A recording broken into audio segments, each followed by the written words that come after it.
Hi everyone! Welcome to Sulit Tech Reviews. So ito yung Mi Band 3 ng Xiaomi.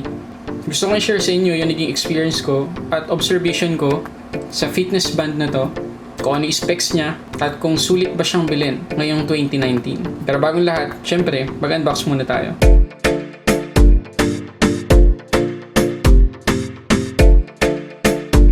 Okay, walang masyadong special sa box, pero yung box ay parang DIY na lalagyan talaga ng relo kapag bumili ka ng normal na watch. So pagbukas natin, makikita natin agad yung Mi Band na walang strap. Nandiyan din yung strap mismo ng Mi Band. At sa pinakailalim, nandiyan yung booklet na napakakapal at yung manual niya. At nasa English translation siya. At ang huli, yung charging cradle. Okay, so bago ko ibigay guys yung impression ko at opinion ko dito sa Mi Band na to at kung dapat nyo ba itong bilhin, pag-usapan muna natin yung specs niya. So itong maliit na device na to guys ay punong-puno ng features at specification. So una na dyan yung kanyang battery. Ang battery niya guys ay 110 mAh na battery na ayon sa Xiaomi merong 20 days na standby time. Kapag sinabi nating 20 days standby time, patay yung heart rate sensor, hindi yan naka-enable or naka-manual. So kung naka-matic yan, nag-i-scan siya every 15 minutes, ganyan, tatagal siya ng at least 8 to 10 days bago mo siya ulit i-charge. Sunod ang kanyang IP rating guys. Oo, ito ay water resistant. Meron siyang 5 ATM na IP rating. Ano ba yung 5 ATM? Ito guys yung pressure na mararamdaman mo sa ilalim ng dagat. So yung pressure na yun na magsasabi kung gaano ka nakalalim. So kapag lusong mo sa dagat or sa tubig, meron ka agad yan 1 ATM. So gaano kalalim yung 5 ATM? Aabot yan guys ng 50 meters or 165 feet. So ganun kalalim yung pwede mong i-dive bago pumasok yung tubig dito sa Mi Band 3. Sa screen size naman, meron siyang 0.7 inch na OLED screen na merong 128 by 80 resolution. So ito yan guys. Oh. Yan. Mamaya pag-usapan natin yan. Pagdating naman sa Bluetooth connectivity, meron siyang 4.2 na Bluetooth. Ngayon, pag-usapan natin tong strap, guys. Kasi ito yung, para sa akin, no, underrated na part ng Mi Band 3. Kasi, syempre, inisip na ng iba, strap lang to. Pagkabili nila, bibili na agad sila ng bagong strap. Kasi ayaw nila yung texture or ayaw nila ng black. Okay, anong meron sa strap? Itong strap na to, guys, ay merong tinatawag na Thermoplastic Elastomer na material. Ano ba yung Thermoplastic Elastomer? Guys, ito yung ginagamit na material sa paggawa ng mga bagong spatula ngayon. Yung mga spatula na ginagamit panluto. So, may imagine guys kung gaano katibay ito. So, kaya niyang mag-stand sa sobrang init at gayon din sa sobrang lamig. At isa pa sa mga gumagamit ng Thermoplastic Elastomer ay yung mga toothbrush natin. Yung mga usual na toothbrush ngayon. So, ibig sabihin, safe to sa balat at most likely, hindi ka magkakaroon ng allergic reaction dahil dito. So, pagkabili mo nito guys, kung iniisip mo na palitan agad yung strap, enjoy mo muna bago mo palitan yung strap. Pero wala namang masama kung bibili ka agad. At panghuli guys, yung nakikita nyo ditong metal, ayan. Ito guys, yung idinidiin kapag ilalagay mo na yung Mi Band 3 sa kamay mo, ayan. Papasok mo yung butas. Ayan, siya yung dinidiinan mo. Ito guys ay gawa sa aluminum alloy. So, matibay din siya. So, overall guys, pagdating sa build quality, wala tayong masasabi dito sa Mi Band 3. Ay, baka may mag-isip sa inyo, ito bang screen ni Mi Band 3 ay Corning Gorilla Glass? Hindi sinabi ng Xiaomi. So, hindi natin pwedeng sabihin na scratch resistant yung screen na to. Pero overall guys, matibay to. Okay, so, dun muna tayo sa paano ba gamitin yung Mi Band 3. So, itong Mi Band 3 guys ay sobrang dali lang gamitin. So, kailangan mo lang siyang isuot. Tapos, i-connect mo siya sa Mi Fit app ng Xiaomi. So, madadownload mo yan sa Play Store. Login ka lang. Tapos, i-connect mo lang to. Ganun lang kasimple.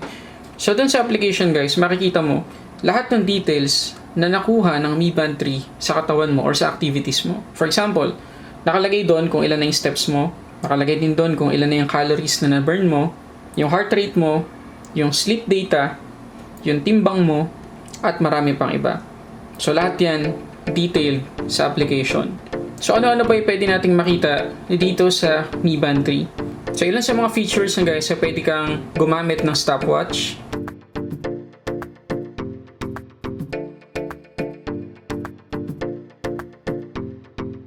Pwede mo ring i-silent yung phone mo gamit yung Mi Band 3.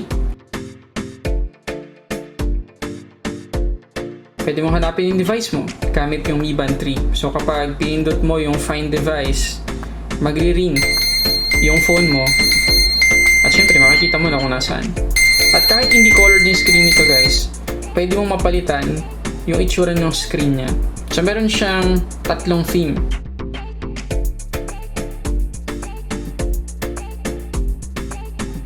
At kagaya ng sinabi ko kanina guys, katulad na iba pang fitness band sa market ngayon at iba pang smartwatch, meron tong heart rate sensor.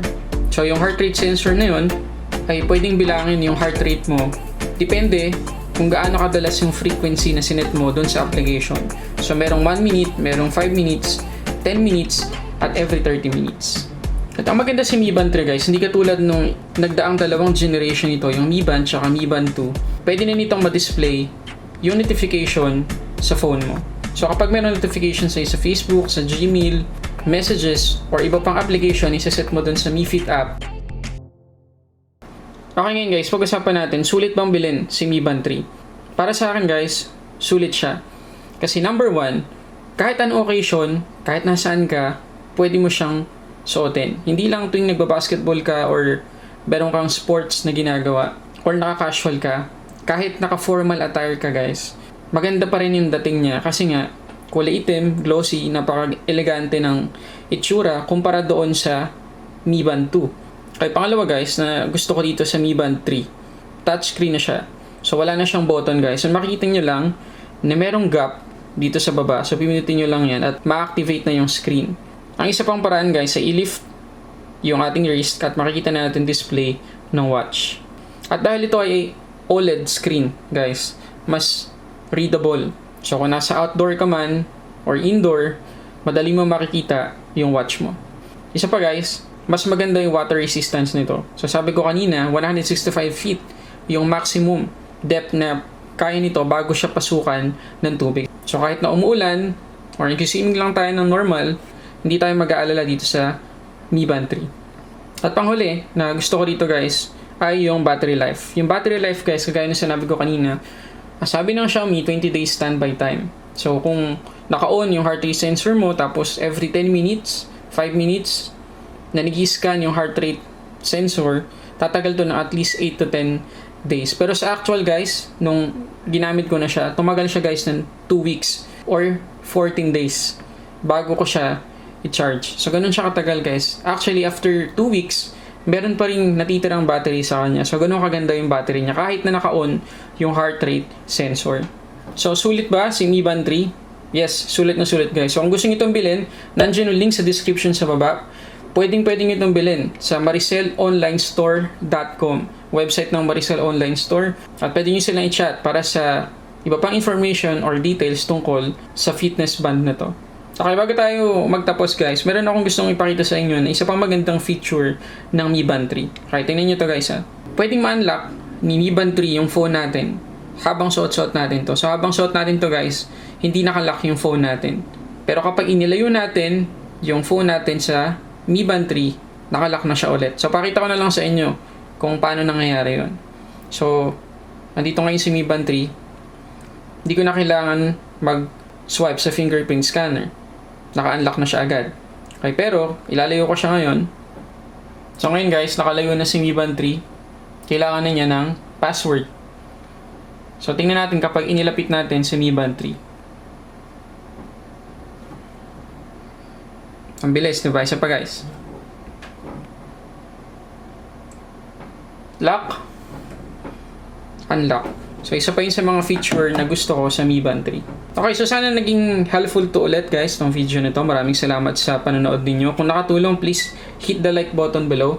Mag-comment na rin kayo at syempre mag-subscribe na rin kayo sa Sulit Tech Reviews. Malapit na tayo mag 12,000k subs guys. Maraming salamat sa support ninyo. At kagaya ng pinangako ko doon sa Redmi Note 7 unboxing and full review na video ko, dito ko i-announce yung winner ng Ekleva dash camera. Opo, Ekleva dash camera yung pinapag-giveaway ko, hindi po yung Redmi Note 7. Ang dami talagang nagkakala at nagtatanong na Redmi Note 7 yung pinapamigay ko, hindi po ibig sabihin lang ano, hindi kayo nanood ng video. So, ito na ngayon yung winner. Ang winner natin sa giveaway ay... So, kung ikaw to, message mo ako sa Facebook page ng Sulit Tech Reviews. Mag-usap tayo doon kung paano kayo papadala sa'yo yung giveaway. At meron kang 3 days para mag-inform sa akin na alam mong ikaw yung nanalo. Pero kapag after 3 days, hindi ka pa nagparamdam, mamimili tayo ulit ng isa pang winner. So ngayon ay February 6. So meron kang hanggang February 9 para i-inform ako na alam mong ikaw yung nanalo. Okay?